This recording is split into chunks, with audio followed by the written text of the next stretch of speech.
My name is John Pfeffer, and I direct the Global Just Transition Program at the Institute for Policy Studies, which is a think tank in Washington, D.C. And I'll put some links in the chat that will give you a little bit more information about the programs that we're doing. And today we have a fabulous panel of 3 experts. And the format is going to be a little different. We're going to run this kind of like a conversation. And the conversation will start with some questions from me. And then there may be some conversation among the panelists. But we will be integrating your questions as quickly as possible. And your questions ideally should go in the Q&A function, though sometimes they end up in the chat function. And you can chat with folks if you have anything you want to add to the conversation, resources, etc. You can use the chat function for that. And we'll be running this for about 90 minutes, though if we run out of questions, of course, we'll end it early. What I'd like to do to begin is to introduce our 3 presenters. And I'm going to introduce them in the order in which I'm going to ask them questions. So I'd like to begin by introducing Julie Klinger, who is a geographer and an associate professor at the University of Wisconsin at Madison. And she's also the author of Rare Earth Frontiers, from Terrestrial Subsoils to Lunar Landscapes. Elizabeth Holley is an exploration and mining geologist and an associate professor in the Mining Engineering Department at the Colorado School of Mines. And Alicia Valero is a chemical engineer who works in the fields of industrial ecology and resource efficiency at Energaia at the University of Zaragoza. And she's also coming out with a book called The Material Limits of Energy Transition, Thanatia. And I'll put these kind of capsule biographies in the chat as well as people are speaking. So what I'd like to do is to start off, as I said, with some questions for our panelists. And I'd like to start with kind of a framing question rather than going directly into the main topic of our conversation today, which is recycling. And the framing question is really about kind of current policy environment, especially here in the United States. And as I'm sure many of you know, the Trump administration has moved full speed ahead to approve new mines for critical minerals, and there have been several examples that we can point to: a new gold and copper mine in Nevada, lithium mine in Oregon, rare earth element mine in Texas. But in your writings, the 3 of you have all pointed out, it takes a long time to get mines up and running. And so I want to ask you, Julie, if you can talk a little bit about how realistic it is for any U.S. administration to significantly reduce dependency on outside suppliers and achieve some measure of autonomy when it comes to mineral resources. And can you talk a little bit about the consequences of the current loosening of regulations that the administration is engaged in so that it can get those operations up and running? So I'll hand it over to you first, Julie.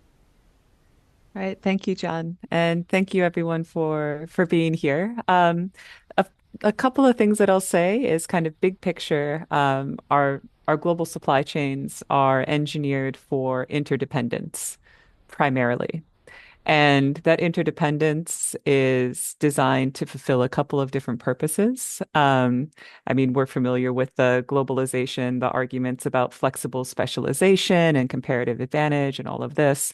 There's also a longstanding security aspect to diversifying global supply chains, not in the sense that we're talking about kind of renationalizing supply chains, but more in the sense of extending the networks for complex technological supply chains across global space, across multiple networks of contractors and subcontractors, such that any single any single large scale company might not actually be able to tell you where their material is coming from or how many different hands the materials, the technologies, and the components pass through before it reaches its end use market.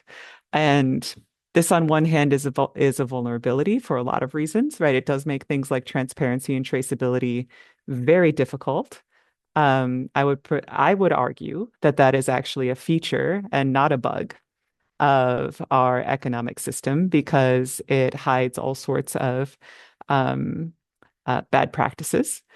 But on the other hand, too, if we're thinking about designated strategic industries or even weapons industries or what have you, if no single manufacturer, if no one within that network knows the extent of the entire network, that is itself a kind of security mechanism as well. And so it's very difficult within this context where you have 40, 50, in some cases, in some sectors, 60 odd years of very intense, diverse efforts driven by the mandate to diversify and extend supply chains to their farthest possible reach, whether it's motivated by cost or motivated by security considerations. It's very difficult to then dial back and say things like, actually, we want to produce everything within this particular territory. There are the logistical challenges, there are the material challenges, and I think what is hitting most acutely for the United States, and this is not unique to this particular administration, this has been a struggle over multiple administrations, is that in order to build or rebuild a kind of comprehensive, complex technological supply chain from raw material to end product, you also need sustained investment in research and development, right? That's diversified in the sense that it might be purpose focused on a single product or application, but also broad to enable the kinds of discoveries and experiments that ultimately feed into a larger innovation ecosystem. And so within all of this, within all of that complexity, say, you know what, we're going to open new mines is one piece of a very complex puzzle that might not have the intended effects that rhetorically it's at least it's supposed to have. Thank you. Excellent, thank you. So, interdependency, decades and decades of interdependency. Hard to kind of roll that back or move counter to that current, especially in an environment when the current administration is not putting a lot of funding into science, and many of our researchers leaving for other places, and maybe joining Alicia in the University of Saragossa for all we know.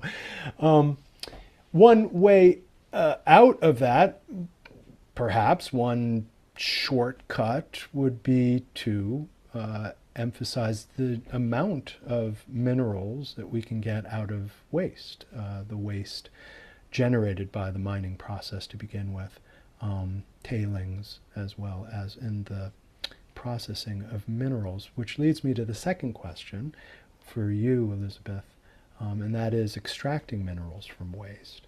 And you've talked about it with the metaphor of getting more juice out of the lemon. And you've said that with 90% recovery, the United States could meet nearly all domestic manufacturing demand for nearly every critical mineral. Now, of course, that still leaves 10%, but still 90%, that's a pretty large figure. Do we currently have the technical capacity to achieve that 90% recovery rate? And are there any additional environmental challenges to this kind of waste recovery? And when I say additional, obviously there are environmental consequences to existing mines, but are there any additional environmental challenges to this kind of waste recovery? And I pass it on to you, Elizabeth. Thanks, John. Well, I think I want to maybe just step back for a second and kind of connect this thread to what we just heard from Julie. Because in my mind, I think about if we are going to try to produce or a lot more in the US, we have a bunch of different tools, and byproduct recovery is one of those tools. The way that I think about sort of the complexity that Julie painted for us around these global supply chains is around 6 different supply options. So if you think about our current critical minerals list, we've got 60 minerals on it. That's more than half the periodic table. And for each one of those minerals, we basically have 6 different avenues. We could import, and a lot of our supply chains have been set up over time, as Julie pointed out, to be able to import either ores or concentrates or refined materials or even end user products. So for something like germanium, we're not producing germanium in country, we're importing it across, a bunch of different ways to do that. We can also recycle. And if you're thinking about end user recycling or scrap, that means we have to have enough deployed out there to be able to recycle it. And it has to be reaching end of life. And we also need the recycling technology to be able to do that. We can develop new mines, and this is sort of where we began our conversation today, is what does that look like to develop more new mining in the U.S. I'd point out that for many of the elements that we need that are on our critical minerals list, they just aren't mined as the main product. They're really better mined as byproducts in association with some other high value commodity that comes along. So gold or zinc or copper, there are a whole suite of elements that we can recover alongside those. And I'll get into the getting more out of a lemon in just a second. I also want to point out that we can reprocess old wastes, so mining wastes of the past or mining waste that's being produced today. This is slightly different from byproduct recovery, and I'll tell you more about that in a second. The last one really is something that we often forget about in my world, which is mining and mineral exploration and geology. We can lower demand through substitution and efficiency. So if you take these 6 different supply options across 60 different minerals, the way that I like to think about this is that you're going to need a different blend of those 6 for every single one of those elements. There's not a sort of one-size-fits-all solution and just, let's shut everything down, we're going to get it all from new mining, or let's stop producing in country, we're going to get it all from imports. It's got to be much more nuanced than that to make sense. And I've got this whole way of thinking about optimization matrices around risk, time, and cost for each one of these 6 options across the suite of 60 different minerals. So that gets really complicated really fast, but it is essentially an optimization problem. Now, going back to what you asked me, which is to talk about our potential for byproduct recovery. When we are mining, we are typically only producing just a few mineral commodities, but there are a lot of other elements that are in the rock. And normally, the way that the mining sector operates, investors, so shareholders of the mining company, are interested in a zinc company being really good at producing zinc. They're not really necessarily interested in that zinc company getting distracted by saying, now what else could I recover from my ore body? Because that may or may not be economic. However, there is a lot in the ore body, and that's what our research has shown. We looked at all domestic production in 2023 from hard rock metal mines, and we calculated how much of every other element besides the main commodity was actually being mined. So that means it's being excavated, it's going through particle size reduction, it's likely going through processing to be able to recover the main commodity, and out at the end you're producing tailings and other kinds of mine waste, and there are a lot of elements in that waste. If you don't recover them there, they go into a mine waste repository like a tailings storage facility. And so you could later go back into that tailings storage facility and recover more of that material, or you could add additional infrastructure while you are processing, say additional pieces in your or additional circuits in your mining flow sheet, your processing flow sheet, to be able to recover more elements. So our work shows that if we were really, really, really good at squeezing that lemon, so while you're in process, you squeeze the lemon and get absolutely everything that you can out of the rock, we really wouldn't have to import minerals at all.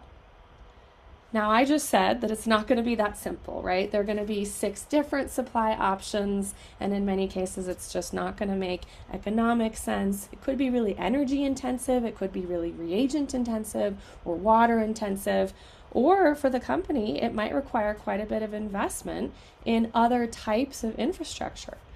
That's where the federal government can come in, and we are seeing quite a few programs, for example, from the Department of Energy to add additional byproduct recovery infrastructure, so essentially paying for the capital investment to be able to do that. There's no program that I'm aware of yet that covers the operational expenses of recovering these other elements.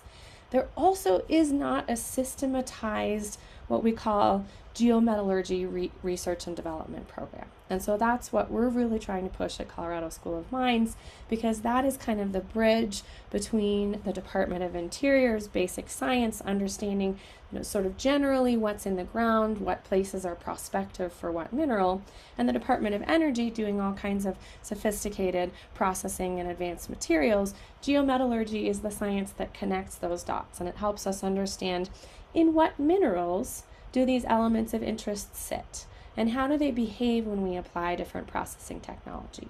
So you asked me, is it feasible? Absolutely. That's what we do in a geochemical lab. We can do a 4-acid digestion, completely digest the rock, and get everything out of it. However, would we want to do that at mine scale, completely digesting all the rock? Probably not. That's what zero waste mining looks like, and we're a long way from there.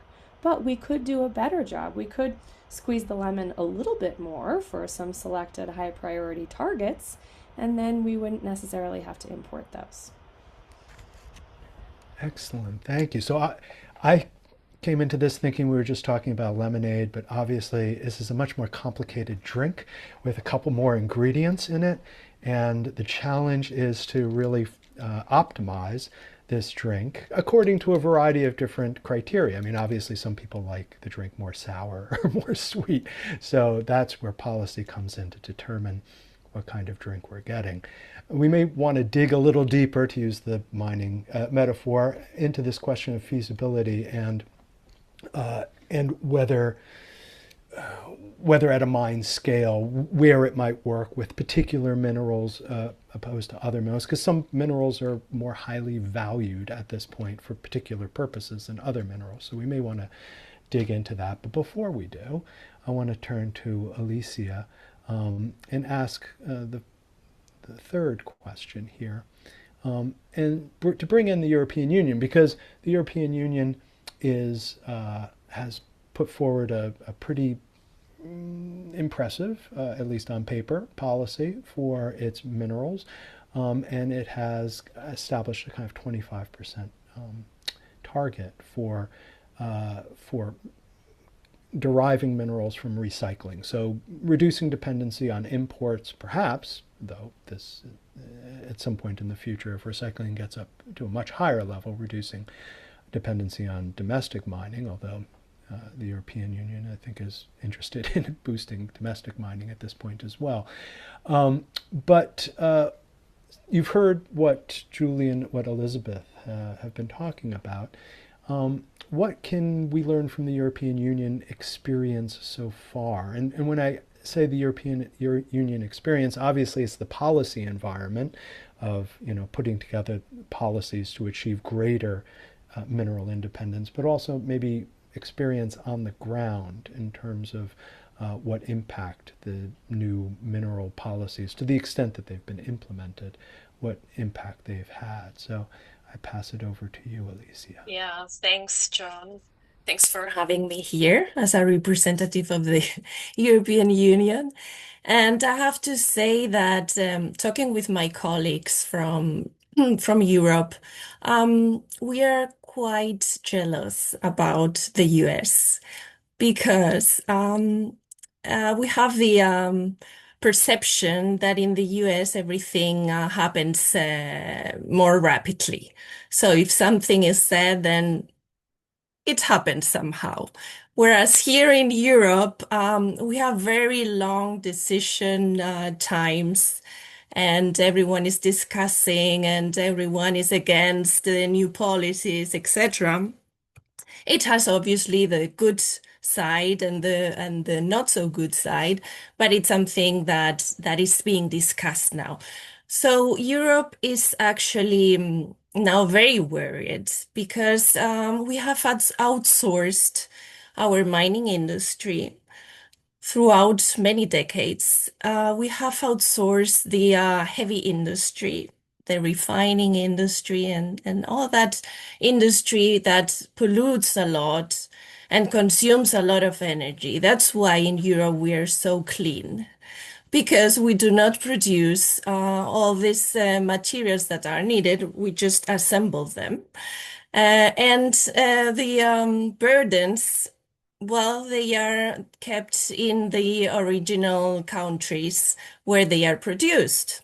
Now we are now in big trouble because if that supply chain that Julie explained the first place, if there's a chain break, then we in Europe are completely lost. So the economy just stops here. And we have seen that, for instance, for the automotive industry, which is very big here in Europe, how it had to stop during 2 months because there was a missing microchip which weighs maybe 10 grams, but a car weighs how much? 1,500 kilograms. So we are extremely vulnerable. And it is a fact that Europe is now rethinking the way that the economy and our industry should run. So there is this Critical Raw Materials Act, which is it's a legislation, not a legislation, but like it tells us where to go. And it says that we should consume, or at least 10% what we consume in raw materials should have been extracted in Europe, within Europe. It also says that over 40% of what we consume should be transformed in Europe. So not just mining, but also refining all those materials. It also says, okay, not just mining, but also if we import materials in the form of technologies, well, these technologies incorporate a lot of raw materials that should stay in Europe. So at least 25% of what we consume should come from recycling within our borders. And last but not least, we cannot rely solely on a single country for the supply of raw materials. So the last one is less than 65% of our consumption should not come from a single country. So we need to diversify our suppliers. So this might seem, well, it depends. You say they are ambitious targets, but if you look at them, they do not seem that ambitious. But you're right, they are ambitious because we are so far removed from those figures. And I was, a couple of years ago, I was in the discussions, and it was talked about 15% of the consumed material should be recycled. And all of a sudden, they increased it to 25%. And we were, okay, how are we going to do that? And that's tough because I am a thermodynamicist, and if you mix, it's like Elizabeth said with the tailings. So with the technologies, it's even harder because in a mine, you know more or less which are the technologies that you should use in order to recover zinc or lead or whatever. They are quite well known.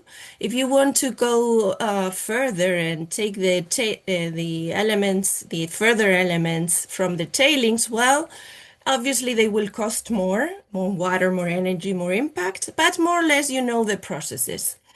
Now for the technosphere, for the technologies, you do not have a single way of recovering I don't know, gold from your mobile phone, because every mobile phone is completely different.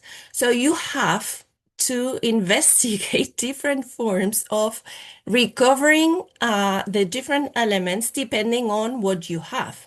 And another issue that Julie also said is that um, the recyclers do not know what is inside the mobile phone or whichever.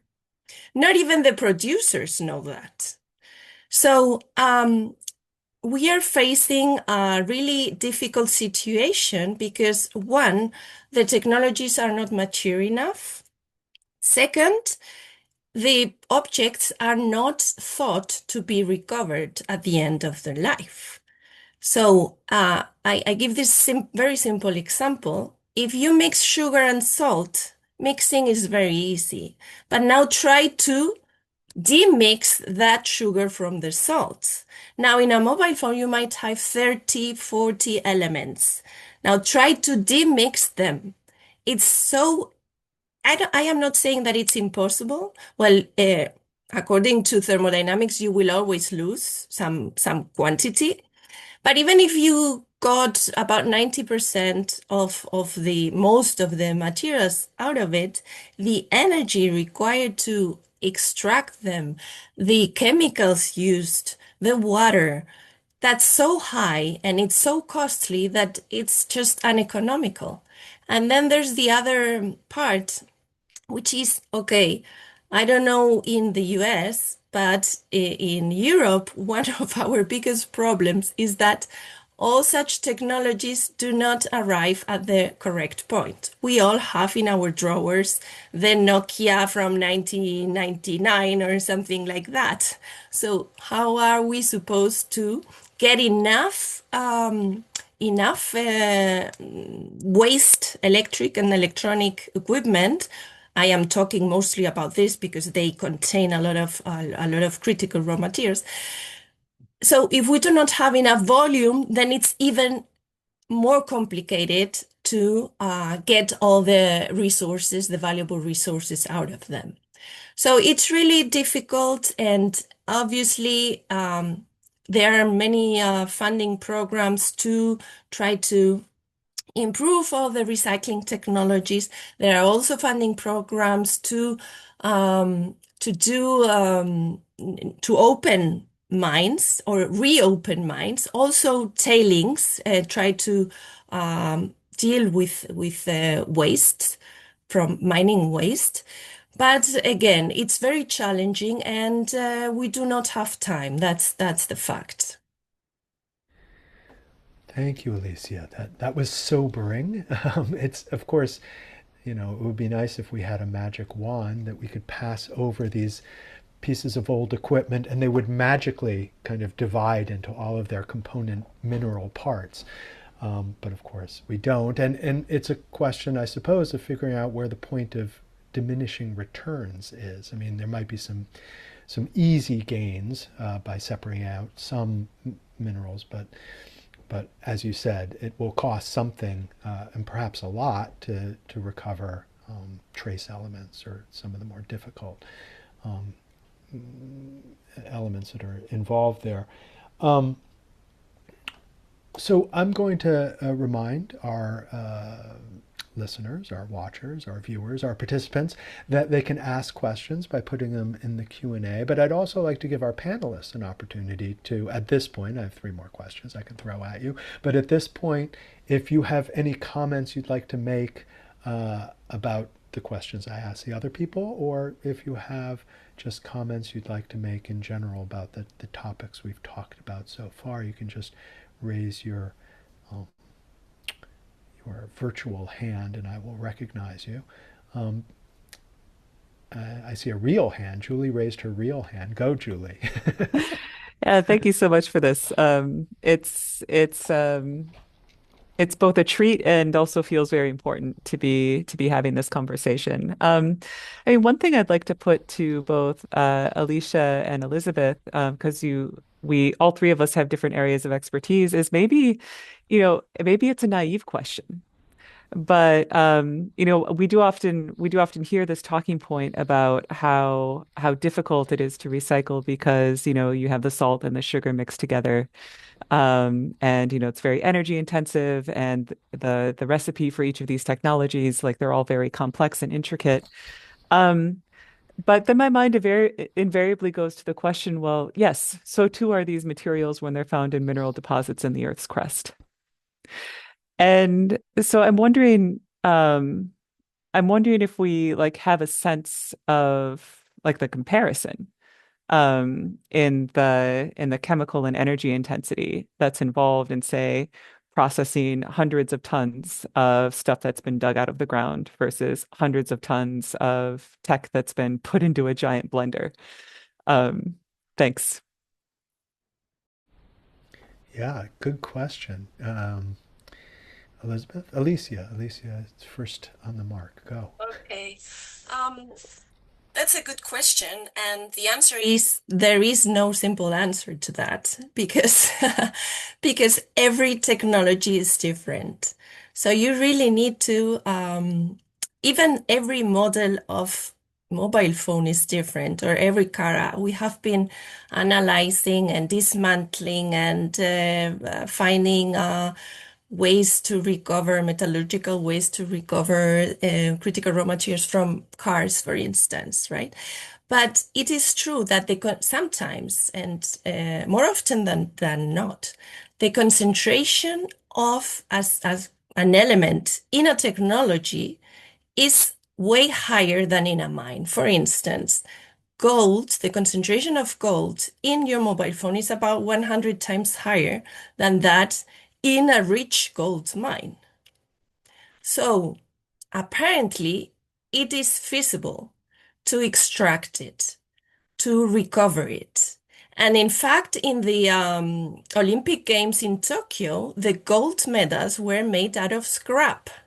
They extracted the gold from scrap. But we need a lot of mobile phones and a lot of WEs of WUEE to do that. So we have there two challenges. One is getting a lot of volume, and second, the technologies. But it is possible, and we are, at least in Europe, there are projects that are finding ways to do so.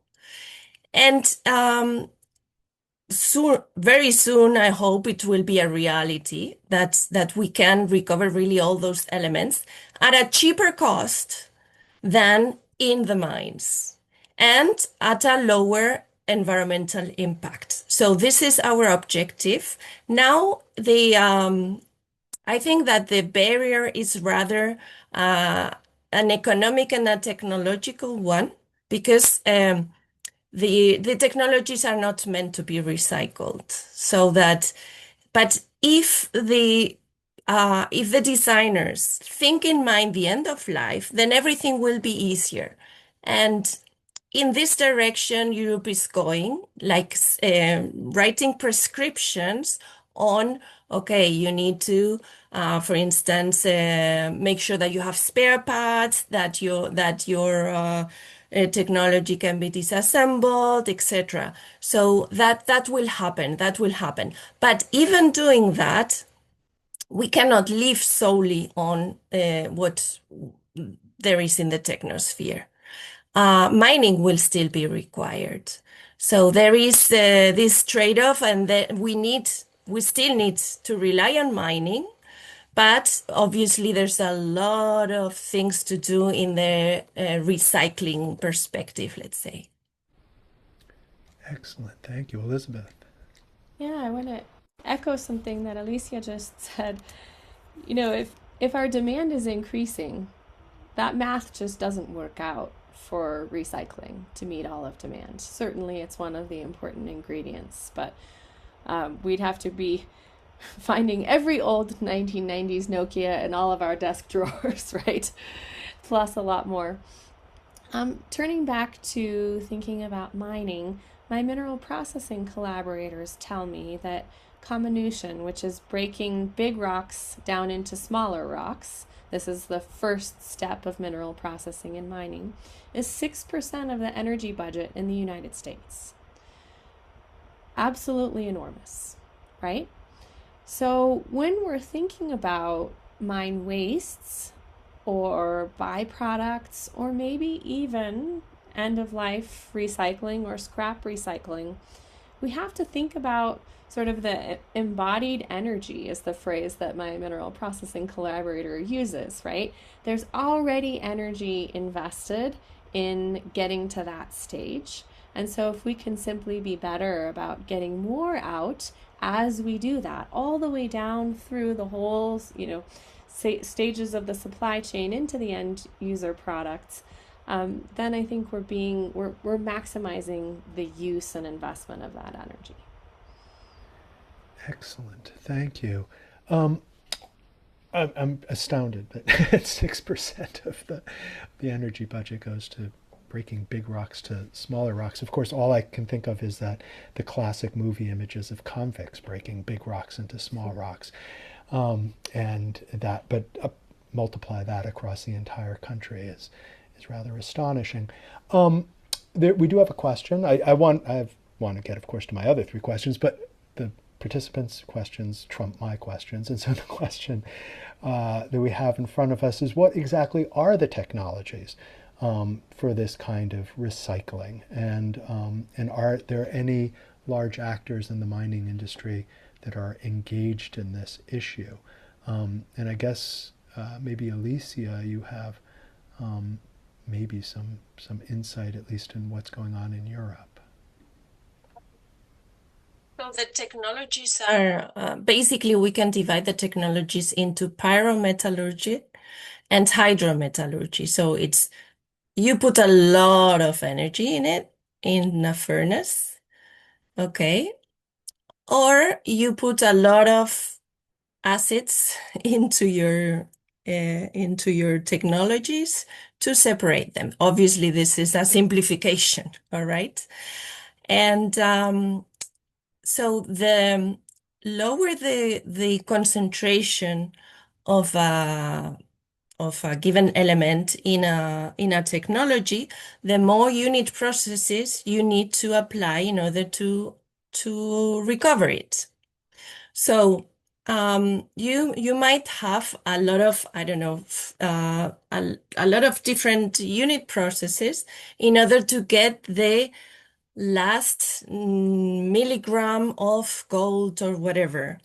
But every time that it's not the same to recover 50% than to recover 60%, 70%, or 99%. And this is not linear. This is exponential.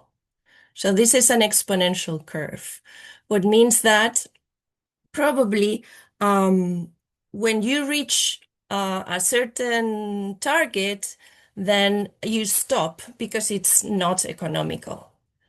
And worse is that when you target a specific element, then probably the others will be lost. For instance, and this is something that my colleague Markus Reuter, who displayed it in the metal wheel, who says, okay, if you want to target steel, then you will lose in your way all the non-ferrous or most of the non-ferrous elements.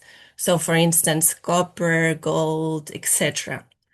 And what are we doing now? Well, in our recycling industry, at least in Europe, we try to recover the bulk things, those things that are easy to recover. For instance, through magnets, you extract iron.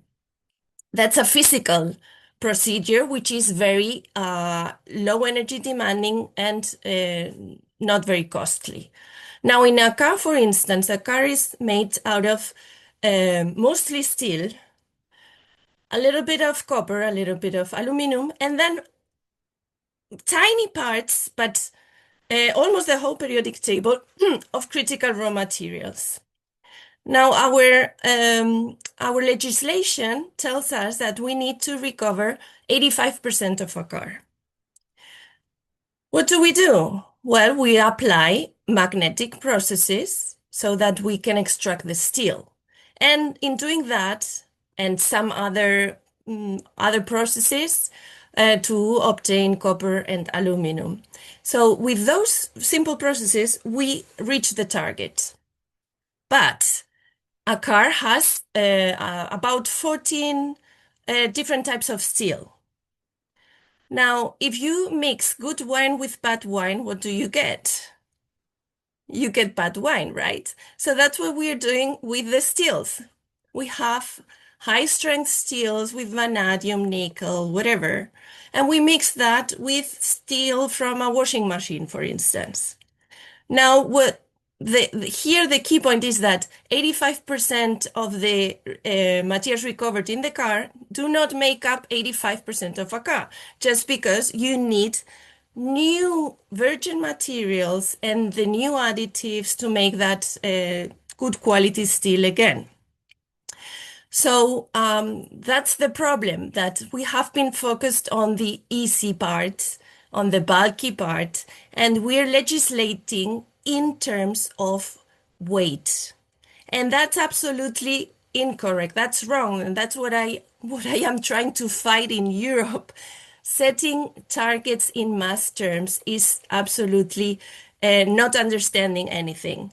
Because, you might have some grams of neodymium. Well, neodymium we have quite a lot in electric cars, but never mind, or palladium, or whichever element in a car that you're not recovering. But such elements are those that are completely critical for your industry because you don't have them within your borders. And we do not have the technologies ready to do that. And the legislation is not making us, giving us incentives to look into those elements. Thank you. That's fascinating. I feel like we could do an entire program just on deconstructing a car, a combustion engine one and an EV, and that would be a fascinating kind of way of understanding what goes into a car, but also what you can extract from a car, what's easy to extract, what policy directives can shape the extraction of different things from a car, what's needed, to add if you're going to make a new car, etc. But I'm going to turn to the other big element in the room. And Alicia, you mentioned it without mentioning it, and that's China.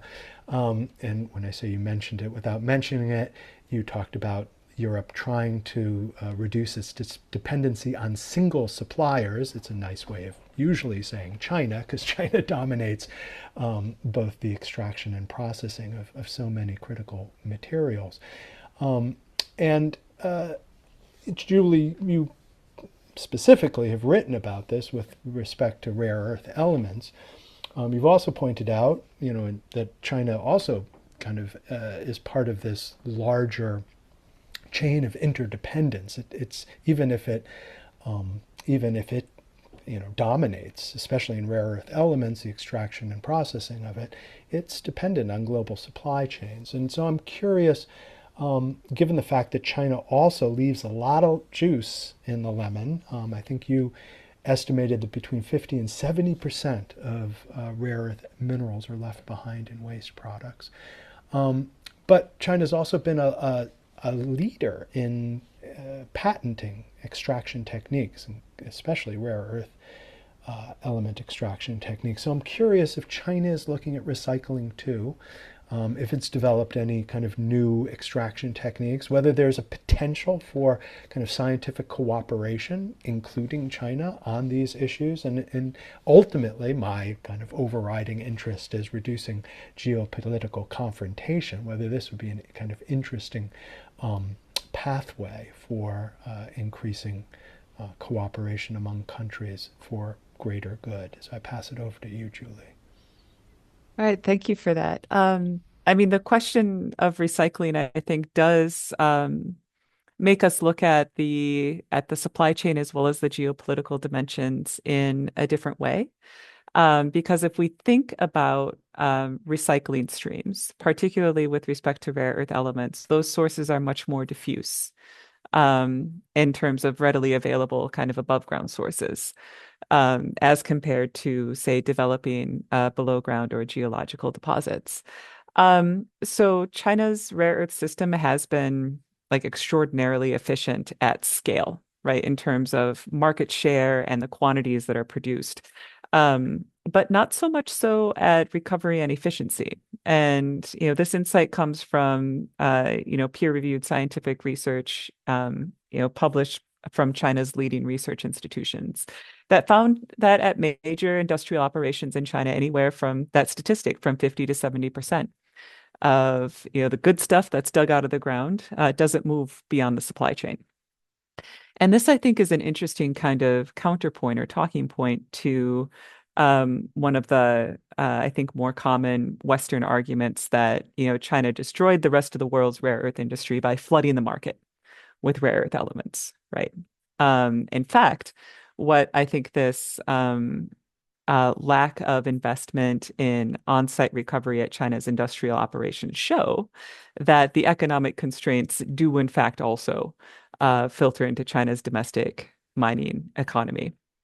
And so there's a couple of different ways to look at that. One is to feel, I think, really hopeless and discouraged that, geez, if not even China can invest in fuller recovery, then in its own industrial operations, like what hope might there be for the rest of the world? I would posit that is, I mean, that's an understandable reaction to have to this, but it doesn't take into account, I think, the whole picture.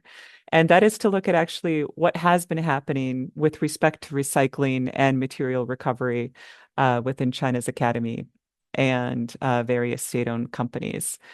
The key point there is that particularly in contexts where you have more vertically integrated firms, recycling isn't like a marginal thing.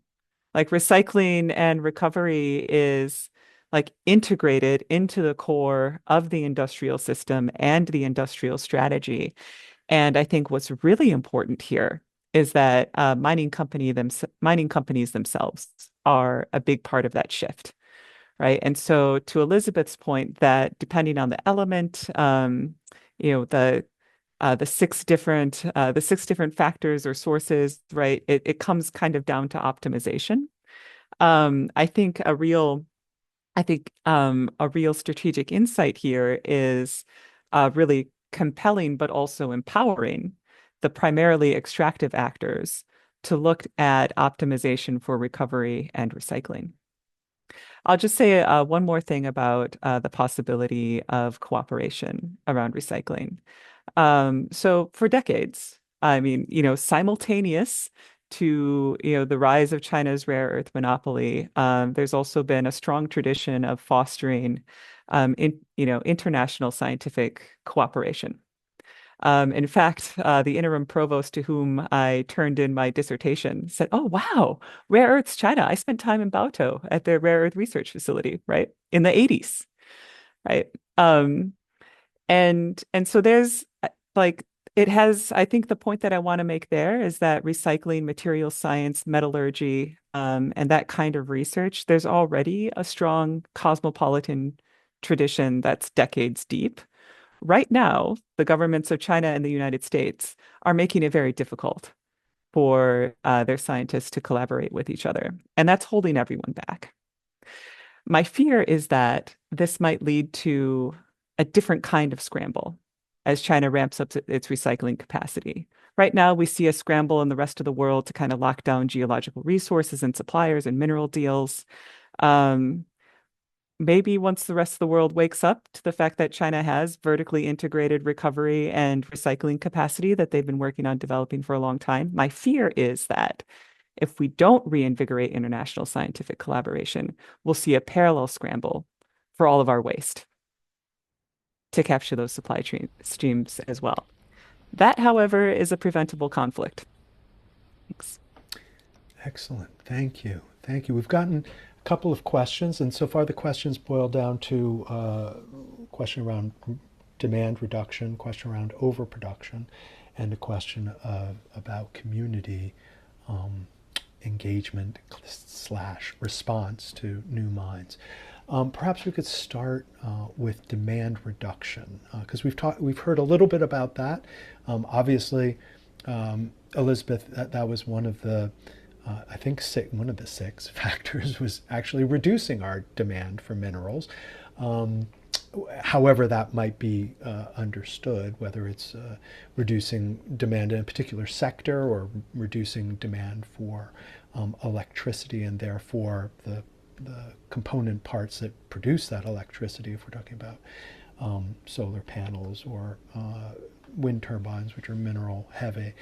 Um, I wanted to ask you, Alicia, because you have written or you've thought at least a bit about reduction of demand and whether that has entered into the equation in Europe and whether the actual steps have been taken. And then the question specifically was about reduction of rare earth element in magnets. I'll then turn to Julie and then I'll ask Elizabeth how those responses factor into her kind of six-part optimization schema. So let's start with Alicia. Yeah. So we did an exercise, well, a report analyzing can we live, or first of all, the energy transition in Europe is meant to be okay, we need to phase out fossil fuel technology. At least here it is still a target. I don't know in the US if it is still the same, but here the targets, we still have that target. So is the energy and digital transition, and now I would say it has added this military transition, but we didn't analyze that. But is the digital and the energy transition feasible as it has been told to us? Okay, we need to incorporate this share of renewables until 2030 and then 2050, etc., considering the reserves, the mineral reserves that exist worldwide. Now, our results were that if the whole globe, if all the people did the same energy and digital transition as it is meant to be for Spain, which is similar for Europe, then reserves wouldn't suffice for cobalt, lithium, nickel, copper, and some others. Reserves is, and Elizabeth can explain that better than myself, is okay, well, we can mine now with current technology, what we know, with current prices, etc. Obviously, reserves can increase, and that's what the governments are trying to do. Okay, we don't have enough, let's increase the reserves so that we could eventually supply them. But then there's the timing issue.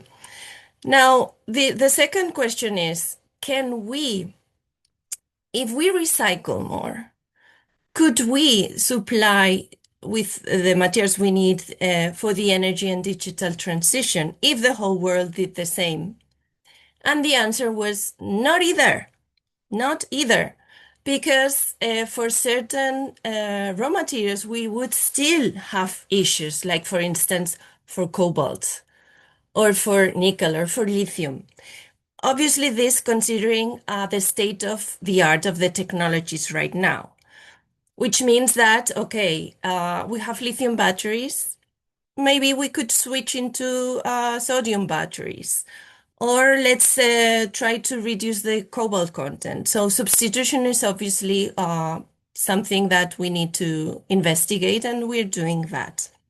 But the big message here was that even considering recycling targets of 80 to 90%, which nowadays is unthinkable, even that, we would supply about almost 60%, which is a lot, of the materials required for the energy and digital transition for Spain.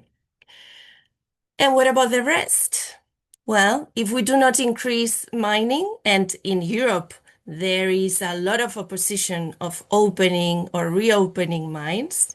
What else can we do? And the simple answer is we need to reduce. And we need to reduce as soon as possible. Because, for instance, the car industry, the automotive industry, is the most vulnerable one here in Europe.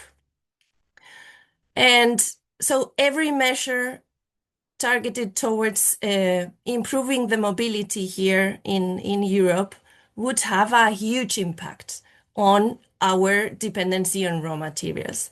So let's reduce the use of single cars. I know this is something unthinkable in the US, but in Europe, trust me, you do not need a car if you live in a city. You can use public transport, you can commute by bicycle, walking, and there are trains that transport you all around Europe in reasonable times. So, and this is the big fight that I have in Europe is, and I mentioned the 4 targets in the Critical Raw Materials Act, and no, there is no one target dedicated to degrowth. There is no single target dedicated to degrowth. And reducing demand should be, and sorry if this is my opinion, okay, should be the first one. So Elizabeth explained 6, but and left the demand, probably not just because of just for enumerating reasons, but I think that reducing demand should be the first one, because that one is the one that will make us free of any dependency. And I explained to my students and in some conferences that we need, it's a we need to go back to the roots, go back to the future, because we do not have to reinvent the wheel. Everything has been invented already. We have here in Spain, and I put this metaphor as an example, we have in Spain a very traditional jar made out of clay. And this jar is used or was used to drink water when people were working outside. And because it is made out of clay, it sweats, and the water inside is kept cold. So you do not need to put it in the fridge in order to have cold water. So it's very energy efficient. It is made out of one single material, which is clay, which is abundant. It is it doesn't harm the environment because you have clay when it comes to an end of life. It is easy to repair, just one material. We are not mixing here sugar and salt. And it creates sense of community. Every single person drinking out of the same water jug.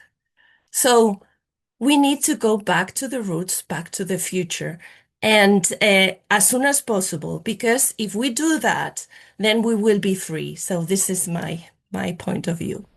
Excellent. Thank you. So we're not sure what the mix of ingredients in this special drink that we're making that Elizabeth was talking about, but we do know what container this drink should go in, and it should be the special jug made in Spain out of clay. Julie, you were going to talk a little bit about rare earth elements and the possibility of recycling there. Yeah, thank you for that. Actually, though, my mind has gone a lot of different places during this discussion. So if it's all right with you and the panelists and our guests, I would like to address, I think, and build on this point about demand reduction. Recently in Santa Marta, Colombia, there was this wonderful conference about the transition away from fossil fuels. It was the drafting process for the Fossil Fuel Non-Proliferation Treaty, and it was an honor of mine to contribute to the Beyond Extractivism work stream.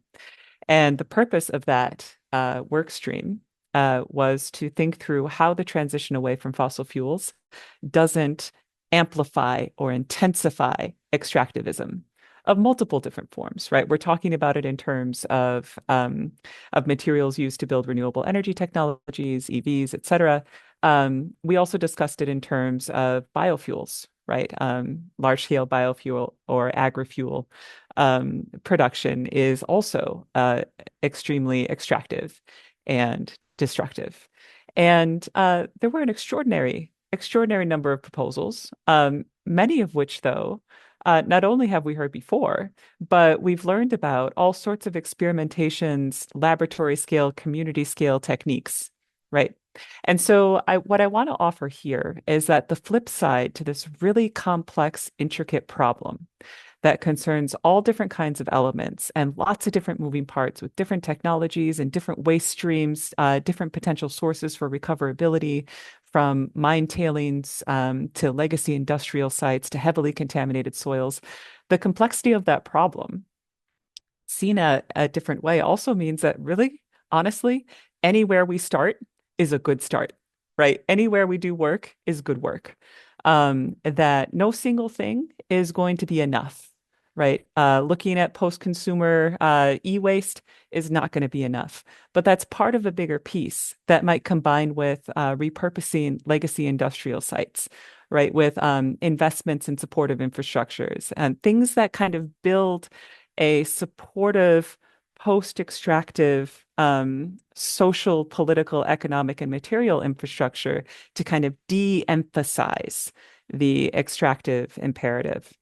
Too often, and I've struggled with this myself, when we confront from a material, chemical, and energetic standpoint, the obstacles to, say, recycling, right? Or the fact that recycling itself is not enough.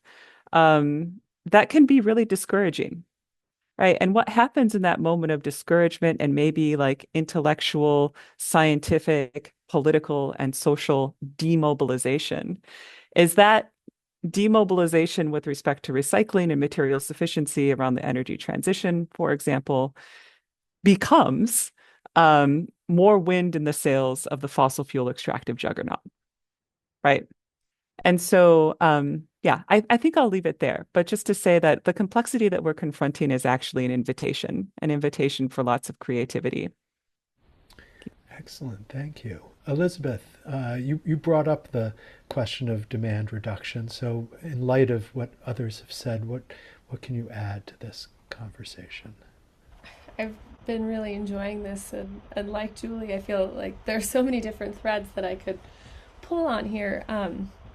I think I want to start just simply by mentioning that some of our work, which is funded by the National Science Foundation in the US, has been in collaboration with Fort Lewis College in southern Colorado, which is a native, let me get the acronym right, it's a non-tribal native serving institution. And so Fort Lewis had joined us on this project, really thinking about the energy transition as a potential for sort of a new wave of green colonialism or green extractivism, particularly in the global south and on indigenous lands in North America. And so we've really taken a big step back to try to think about what does responsible mineral production look like. And that's where I think, as we've traveled in the field with students looking at all kinds of energy transition projects, from coal mining to renewables, and looking at communities in transition and participating hands-on in some of those projects, our students have really come away with the idea that energy efficiency is absolutely key. I was just thinking this morning, like, I can't even get my email and my internet searches to stop giving me AI results. And so I am guilty of using, a lot of energy, data center construction, for example. I think it's predicted that in over a period of 7 years, the energy consumption by data centers in the US is going to double, from something like 4 to something like 9% of US energy consumption. That doesn't mean that other uses are diminishing accordingly. And so how can we be more efficient? How can we use more, get more out of what we have, without, I would say, imposing standards or restrictions on other places that are inequitable? So then, kind of stepping back from that, we started this round of questions. Alicia was commenting on the reserves that exist to enable energy transition. And this is something that perhaps, like you, we've looked at in great detail with the US focus. We looked at battery minerals in the US. We've done nickel, cobalt, lithium, manganese, and graphite. And we've done really an inventory to try to understand what the geological endowment is and what the limitations are on potential production. I wanted to sort of highlight the difference between reserves and resources and geological endowment, because I think it's important when we're making comparisons and sort of thinking about, are we going from the frying pan into the fire? How much do we have? What can we do with what we have?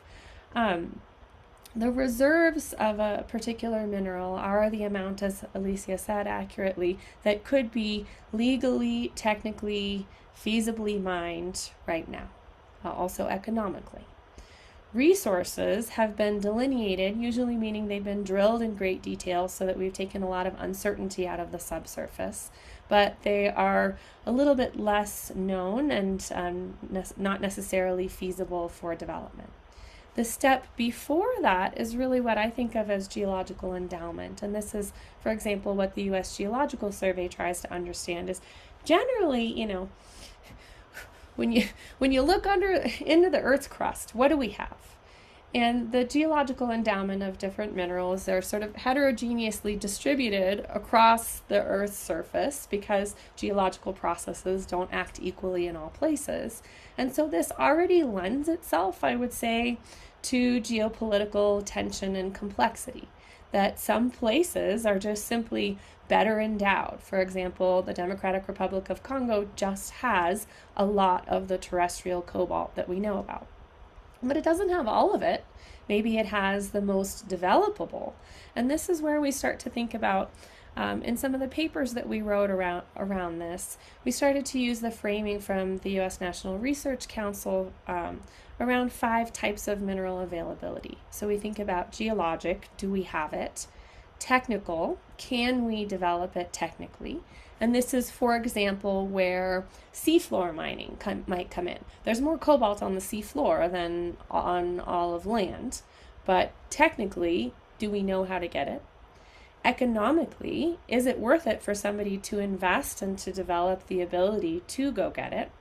Politically, or from a legal and regulatory perspective, can we mine it? That's a question on the seafloor, for example. And then environmentally and socially, is it acceptable to do so? So we found for all 5 of those battery minerals, lithium, nickel, cobalt, manganese, and graphite, that the geological endowment in the U.S. is very abundant. Depending on which demand projections you use, all of those curves go up. This is where we're talking about trying to flatten the curve and be more efficient and decrease our demand. But no matter what, we have hundreds of years of endowment of all of those different minerals. But depending on the individual project and the individual mineral, a lot of that development potential is, I would say, limited by technical, economic, political, environmental, and social constraints. And so this is where the sort of question that I think is at the base of the questions that you're asking, John, and many from the audience is, what trade-offs are we interested in making as a society? I don't think there's a simple answer there. If I were to attempt one of my optimization matrices, that's probably not fair because different groups have different priorities. But to try to understand, what are we willing to do? What are the avenues that we can take, even simply for demand reduction? Who is reducing their demand and how? And how are we making them do that? Am I doing that personally by figuring out how to get my email to stop showing AI snippets, right? So it gets really, really messy, but I love Julie's comment that anywhere we start is good enough.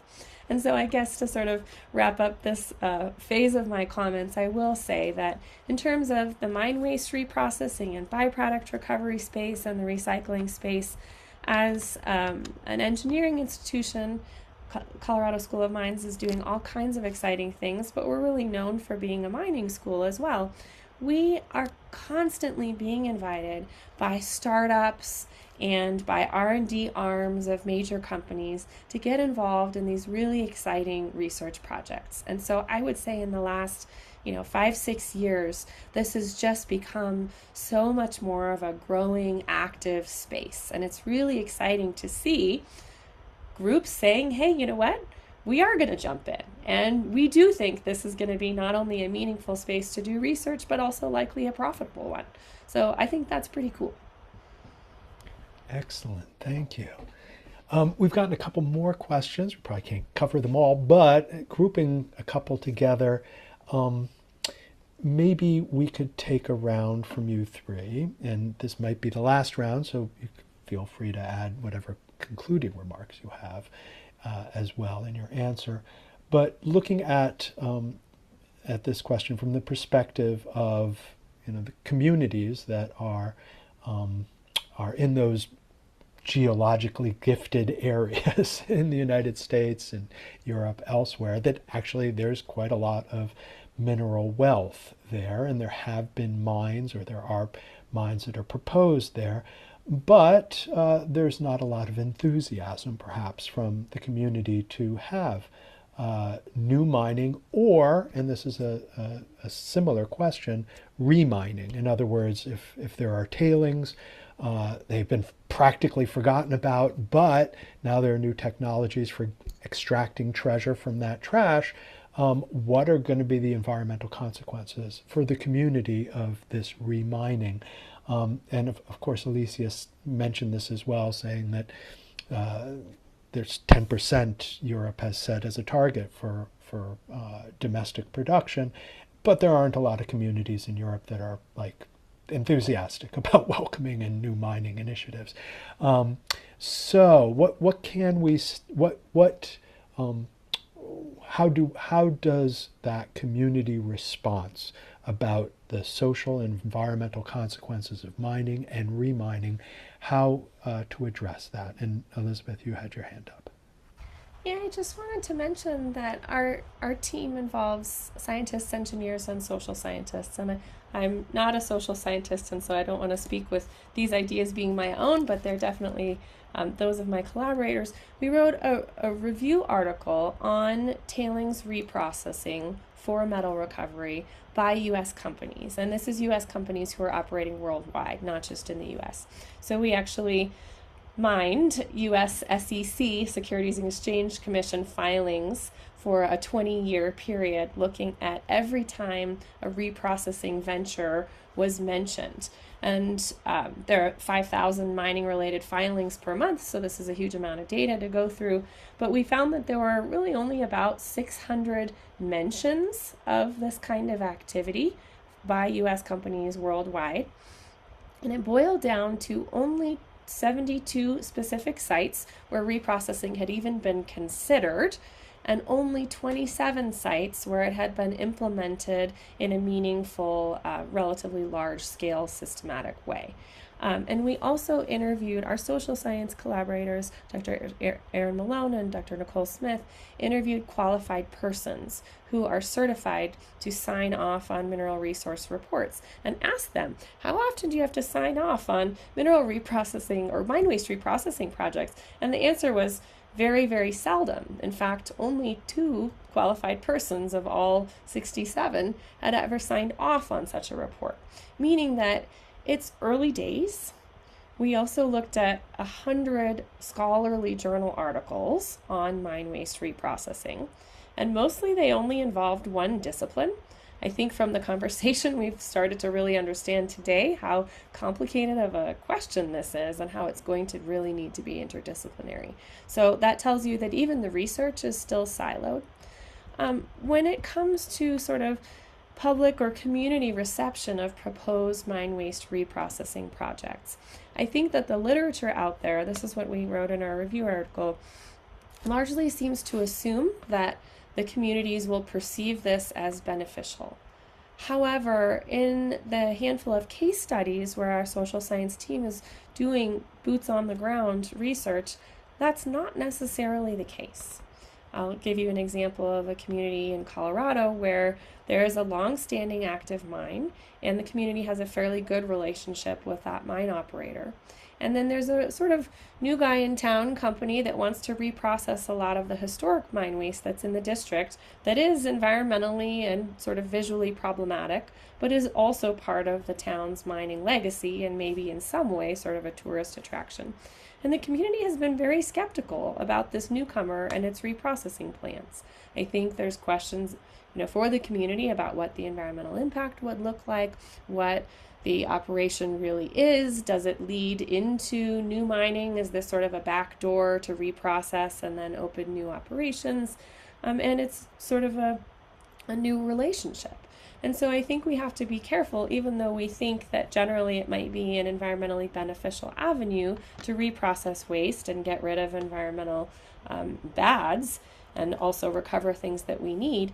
An individual community might not necessarily feel that way. Thank you, Elizabeth. Alicia, do you want to go next? Yeah, this is a very tricky question. And in fact, well, I am an engineer and I should be techno optimistic. But because of that, because I am an engineer looking at the resources and the technologies and trying to do some research on that, I know also the limitations. And this is why I have to say that the solutions are not, as Elizabeth also pointed out, are not or should not come primarily from technologies. The solutions come from human sciences, from the social sciences. And it is imperative that there is much more cooperation, as Elizabeth is doing, with social scientists, engineers, and geologists, etc. And when it comes with opening mines and all the opposition, at least in Europe, there's a lot of opposition against new mines. Well, you have the risk, or here we have the feeling, and this is in Europe now.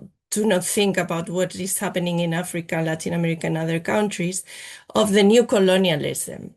Okay, they are on another scale, but for instance, in Spain, there are places where there's not much population based on agriculture, and they are trying to open mines in their territories. So there's opposition. So, and what we are facing, and it's funny that Elizabeth mentioned the data centers because it's the same thing here. Now they are opening data centers everywhere, even more than mines, but also wind mills everywhere, solar panels, flooding all the territory. So it's the same thing. It's the same thing. So now the people need to understand, or we need to explain, why are we doing this? Which is the purpose? Is there a really big purpose for all? And who's going to benefit from these mines, or who's going to benefit from this factory, or from this data centers, or from these wind parks, or whatever? Because what we're seeing here is that the people from the territories are not getting any advantage of just putting all those technologies in their lands. For instance, I will give you an example. Here in Zaragoza, where I live, in the northern part of Spain, it's going, a battery factory is going to be opened here. And for that, 2,000 Chinese workers are going to come here in a town that has not even 2,000 inhabitants. So, where are the jobs that you promised? who's going? So you're using our resources, and what are our benefits? What are our advantages? I do not need an electric car. Who's going to use that electric car?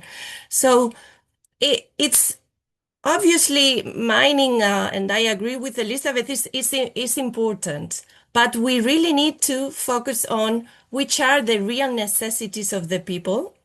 And if we're going to open a mine, then do it in the highest standards, build communities, make the communities be part of the project, because if you leave them aside, then obviously there will be opposition. There will be a lot of opposition. So again, I tell to my students that an engineer without ethics might be more destructive than constructive.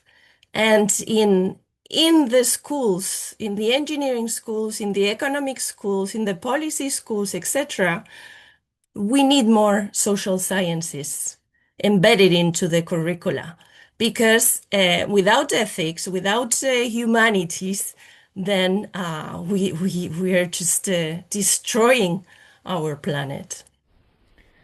Thank you, Alicia. That's a good introduction to Julie giving the final word here about the importance of social scientists, etc., though I think of her as straddling the categories of social and hard sciences.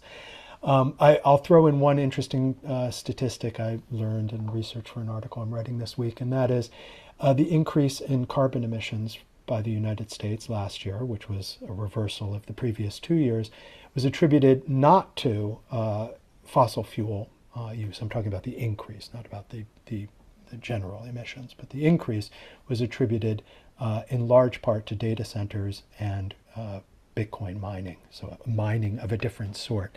Those are two of the major contributing factors to increase in carbon emissions. Julie, you get the last word in this, what has been a fascinating conversation among the three of you. Yeah, thank you all. This has been so thought-provoking. I think I'll dwell on the question of communities and community perspectives, experiences, and the question of acceptance. I think there are a couple of key things here. One is that, and this very much echoes the points that were already made, but even in communities where people have a strong environmental justice narrative, right, within the global north about the need for major consuming economies to maybe take on more of a share of their material production. When it comes to an actual project arriving or a project proposal arriving in their community, the way that they are treated generally is a pretty major deterrent, right? On the level of principles, on the level of diversifying supply chains, selective deglobalization, and all of this, you can have a community that's on board, but when they raise very valid questions around environmental impacts, around job creation, around very real concerns, and they are talked down to, or they are gaslighted, and they're told that their legitimate environmental question is not anything to worry about, that trust evaporates, right? Because in that, whether it's private industry or whether it's government actors or coalition between the two, in that they have failed to distinguish themselves from the vast majority of extractive actors. So there's a human relation confidence question there that boils down to whether or not communities are treated as protagonists or as obstacles in a larger extractive complex.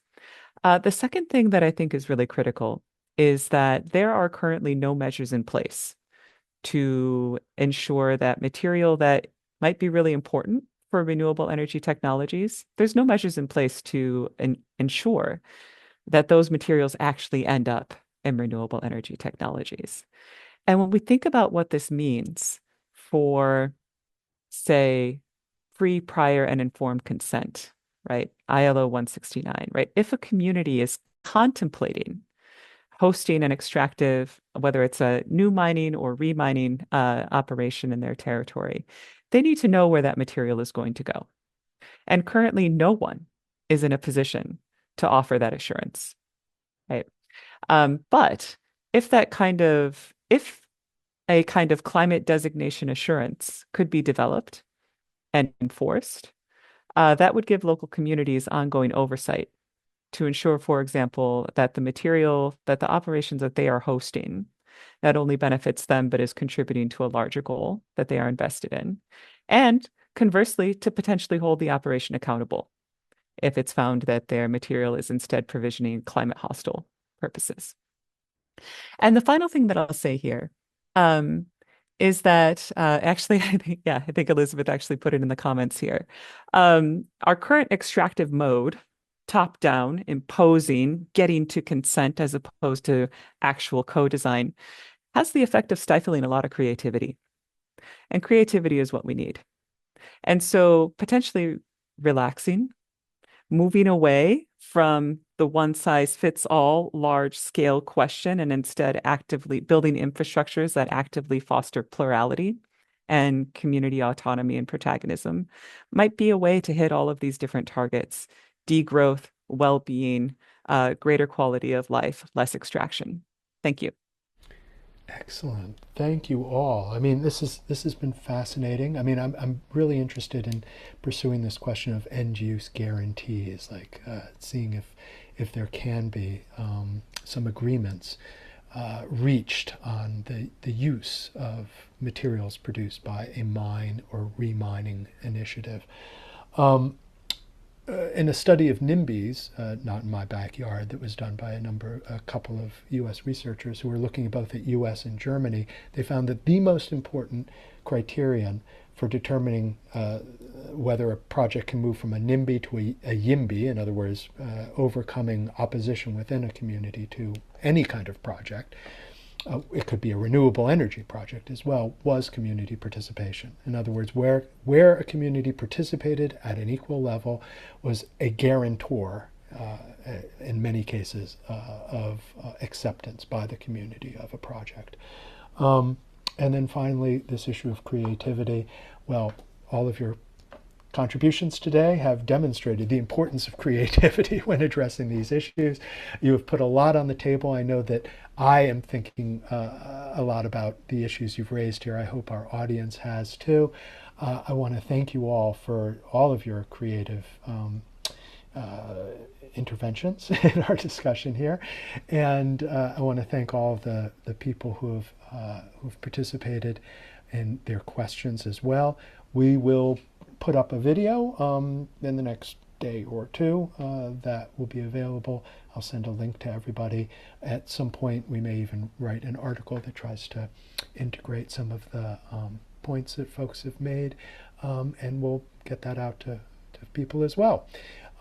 But again, thank you so much for your contributions today and the contributions in your research and scholarly work as well. And we hope to see you soon.